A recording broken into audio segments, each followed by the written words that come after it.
Hey everyone, this is my first video I've ever really made regarding anything.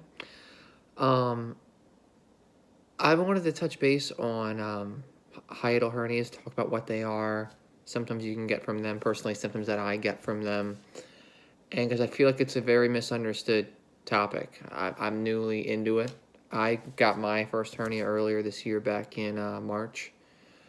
And I knew of their existence, but I didn't know exactly what they caused. I just assumed, it's like some reflux or you get some heartburn, because it messes with that valve, that separates your esophagus from your stomach and all that, and you would just get, I guess what you would call reflux, which I was met a little with, but that's not been my biggest gripe, and I feel like there's really not a good understanding on it, except maybe a couple people that I've seen online and medically anyway that have somewhat of an understanding. But from my experience, just like dealing with it, going to doctors, there's not a good, sorry, excuse me, like understanding of all of what it entails and symptoms that it can cause. And like there's this gray area there where it's symptoms that it can cause that like doctors just kind of like, nah, can't cause that. It can cause that.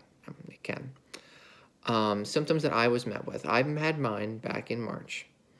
And immediately I was at work. I designed sprinkler and fire alarm systems. And I was just sitting at my office desk working. And I felt this internal pressure. Like, as I was just sitting there doing my work, typing, I just felt like this, like this just upward. It almost felt like the wind got knocked out of me for a second. Like it just, and it's hard to explain. But I just felt like this upward pressure that took the wind out of me. And where I know the moment exactly when it happened, like when I felt it. Because immediately after the fact, I was met with shortness of breath. Immediately after the fact. Now, I do have some asthma. But it's nothing that could never be like reconciled with like taking a puff of my inhaler and being like, all right, we're good. And I would be fine like a couple of seconds later. I'd be fine. And I was getting no reprieve from this shortness of breath. I was doing my asthma inhaler. I was even doing like the albuterol, like ventilator, like the actual machine, because sometimes that'll get your heart going, get a bunch of oxygen flowing in you, and that was doing next to nothing too. I was met with this constant shortness of breath, and the shortness of breath since then has really never gone away. It has gotten better, but initially that first week to week and a half was extremely short of breath, and after that week to week and a half, the next thing I was met with was heart palpitations.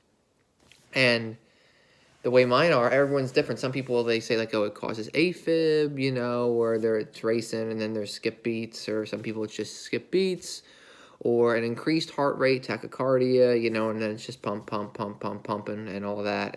But the way mine presents is, if I were to think of how my body's not really responding to it, is my heartbeat is just a lot heavier now. It's extremely heavy when I'm doing nothing.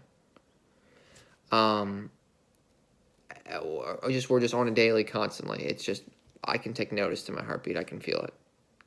And there's things that'll trigger it to make it like way more. Like if I eat a very heavy meal or doing certain movements and I irritate that area, I've been up and about a lot today, eating is definitely the main thing. If I eat a large meal, it's like tenfold, boom, boom, boom, boom, boom. But sometimes I'll just be sitting there watching TV. And I'll just be taking notice to it where I can, like, me hold my hands together, like I can feel it. My fingers. I can feel it. I can see it, like, pulsing in my hands. Like, it has always been heavier since the hernia. Because it has an effect on your diaphragm and on your heart. And I'll get into that of how it can cause that. But I was just trying to explain, like, how there can be these slew of symptoms that it can cause, like shortness of breath was mine immediately after the fact, heart palpitations. I did start getting kind of more of like silent reflux after the fact, burning of the throat, the sinuses, things of that nature. What else was I met with? Anything else? Pain, diaphragm, sternum pain. Your diaphragm, it's like the sheet of muscle that separates your upper organs, like your heart, your lungs, your lower, like your stomach, your lower intestines, and all of that. And your esophagus comes down through the diaphragm, and then your stomach sits over. It's gonna look like I'm on my right, but it's really on my left here. Your stomach sits right here, and your stomach, there can be a slew of reasons why this happens, but part of your stomach will come through the diaphragm. If this is like my diaphragm, and I'm capping it off here, My stomach's sitting here where it should. It kind of more pushed its way through to a degree. A lot of people have small ones, you know. That's not a lot where people have, you know, large or most, but those have a small hernia, and part of your stomach protruded through that. Well, your diaphragm is your main muscle that helps you breathe, which would make sense why you're getting shortness of breath. There's this disconnection with, like, doctors that you have to have a large hernia for it to be giving you any sort of symptoms. Small ones will create no symptoms. They'll be like, oh, only a few percentage of people have these symptoms. And I've been on support groups online and you know, like forums, and there's a slew of people out there that have symptoms that are just getting pushed to the wayside. And they're saying, like, oh, you have anxiety, or you have this, or you have that. I'm a pretty chill individual. And I was trying to get labeled with anxiety, like I had something going on, and I was like, no, just these symptoms, because I couldn't figure it out. Once I found out I had the hernia, found out when it happened, what it was, because I still have it, I still deal with the symptoms, but once I got a grasp of what the issue was, or what was the base cause of the issue, now when that happens, it's still not great. It stinks, won't lie, it stinks. But I know what's happening. I know I'm not dying. I know it's not a heart attack. I know it's not, you know, anything serious, you know, and that at least I know in my head when it's happening, oh, it's because of this, you know, and then I have that peace of mind. And I know it's still not pleasant. I still want to get it fixed. It's still awful. But it's good just to know, which is why I'm putting that information out there.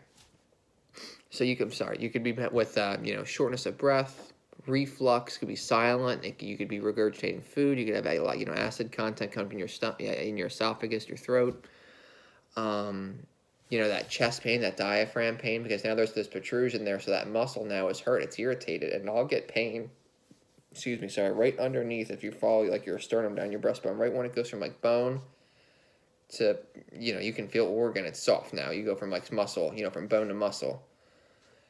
That area is sore most of the time, and there's things that will make it more sore, you know, but that it's just tender, which makes sense of why it would be. That's the area where the hernia is protruding. So I mean, it makes sense that that's what's you know, what the issue is. Then there can be a variety of things that are contributing to this. It could be things like I was diagnosed with gastritis and duodenitis when they found mine.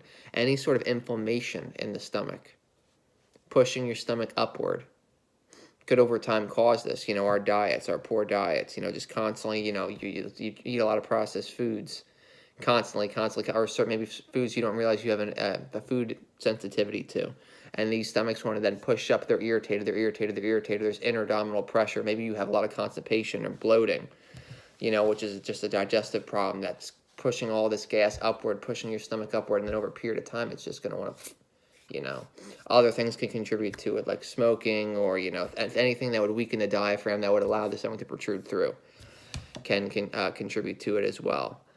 I'm not trying to get too broad here with this first video. I just kind of wanted to put the topic out there of like, hey, if you guys are feeling these things, don't feel like you're alone in this regard. Like, it's not, you're going to be told you have anxiety and you have this, and some people out there in the world really do.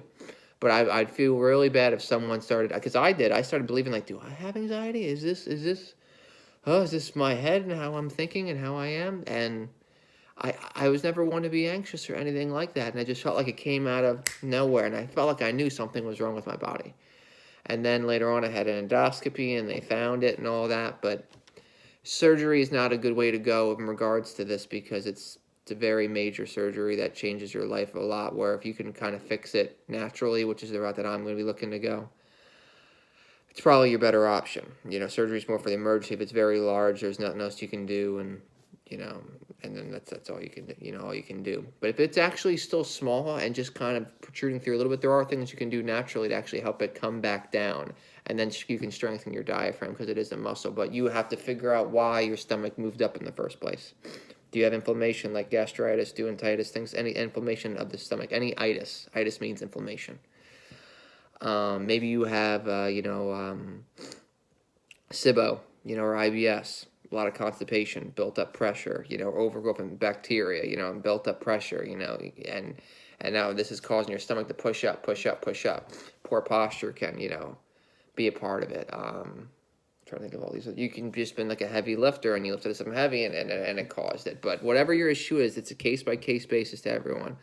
But you need to read it between the lines. You need to figure out what potentially caused it. Do your research, whatever your condition is. If you had some sort of inflammation in the stomach, if you had SIBO, if you had IBS, if you work out often, if you do sit-ups like a madman, like those would be your issues you'd want to look into of what's causing this, and then ways to correct it. There's a lot of exercises online. I think I'm going to start sharing videos of like exercises that help with it, information to look for help.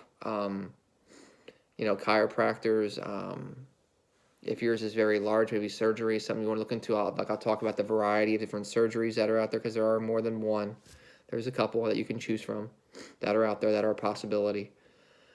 And there's also a lot of natural ways to approach it too. And normally, I've always been one that I'm just going to get surgery and go get it fixed. I've had 3 surgeries in my past before. I'm only 26. They were all when I was younger, but they were just, but they were easy-going surgeries. They weren't major surgeries. I had like my tonsils removed. I did have an inguinal hernia. I did have that when I was young. But inguinal and hiatal are 2 totally different types of hernias. And an inguinal was a walk in the park, in my opinion. And the hiatal hernia is not like that. 50 to 60% chance that your hernia is going to reoccur, especially if you don't correct the underlying issue of why it came back, why you have it to begin with. It's just going to reoccur because there's so much more pressure in your stomach area. You constrict your abs all the time if you're trying to go to the bathroom. As you breathe in and out, you're pulling your abs in and out, in and out, the bending down, the lifting of things. You are constantly putting pressure in your chest and stomach area, and that's why they reoccur so easily in compared to like other hernias, because there's so much daily movement pressure going on in that area. And a lot of times, besides even that, there was an underlying reason why you got the hernia to begin with that wasn't corrected, so the surgery just put it back down, and then over time the surgery basically just kind of like a band-aid, and then over time it's just going to push right back through again because the underlying issue wasn't figured out, whatever yours may be. And that's what you need to figure out before you can start making progress on bringing it back down by whatever method you choose that to be, whether it be surgery or holistically going a natural route. I want to cut this video off. I don't want to go too crazy long in my first video. I'm trying to figure out, the pace of things. I'm sorry if I just rambled. I'm going to touch base on a bunch of other topics, going forward, different types of surgeries, research and information that I found, good chiropractors out there that I found online that really kind of understand it. Surgery routes, if that's something you're looking forward towards. I'm going to talk about like things that I eat on a daily, vitamins that I take on a daily, and things that irritate. I think that's a good thing to talk about too. Things that like actually irritate the area, irritates this whole diaphragm area and aggravates whatever symptoms you might have. And everyone has a slew of different types of symptoms, but I just wanted to touch base on the issues, and I hope you guys found this useful. I'll be posting soon in the near future.